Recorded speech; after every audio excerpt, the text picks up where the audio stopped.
Minister of Transportation ng Thailand ang konstruksyon ng dual-track railway na makakatulong naman sa kalakalang pang-internasyonal ng naturang bansa. Yan naman ang tinutukan ng aming kasama, si Kring Lacson, sa ating ASEAN Corner.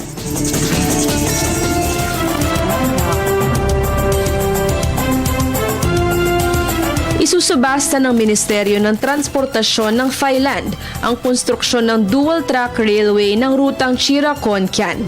Kasama ito sa proyektong infrastruktura ng administrasyon na nagkakahalaga ng 2 trilyon at 400 bilyong baht o kaya naman 3 trilyon at 270 bilyong piso.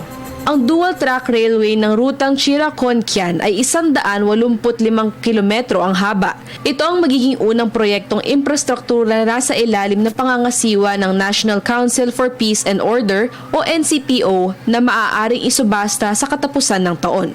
Isa rin ito sa 6 na dual-track railway na itatayo ng NCPO. Sa tulong ng mga itatayong dual-track railway, lalong lalawak ang transportasyon sa mga probinsya ng Thailand. Sa pamamagitan na rin ng sistema na ito ay tataas ang bilang ng ikot ng mga tren. Mula sa 200, magiging 800 ito. Parte ng dahilan ay ang magiging pagbabago sa bilis ng takbo ng mga ito. Kapag naitayo na ang dual-track railway ay tatakbo na sa 160 kilometro kada oras ang mga tren, na malaking pagbabago sa kasalukuyang 120 kilometro kada oras. Maliban sa mga ito, kasama sa mga proyektong mapupondohan ng 2 trilyon at 400 bilyong baht ay ang mga itatatag na Special Economic Zone sa mga bordering provinces. Para sa Telebisyon ng Bayan, ako si Kring Lacson at ito ang ASEAN Corner. Samantala, interfaith dialogue ginanap naman sa Romania. Ang detalye kunin natin sa aming kasama, si Beth Kachin. Isang summit ang ginanap sa bansang Romania nitong buwan bilang pagdiriwang sa ika-25 taong anibersaryo ng pagbagsak ng komunismo sa Central at Eastern Europe.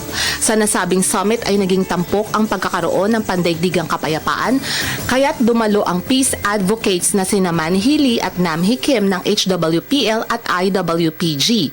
Naganap ang interfaith dialogue at dialogue with the youth kung saan hiningi ni Lee at Kim ang suporta ng mga dumalo para lalo pang mapalaganap ang kapayapaan at upang magkaroon na ng international law for world peace and cessation of wars and unity of religions. Sumuporta rin sa naturang adhikain ng bagong upong presidente ng Romania na si Klaus Iohannis. Para sa Telebisyon ng Bayan, Elizabeth Kachin.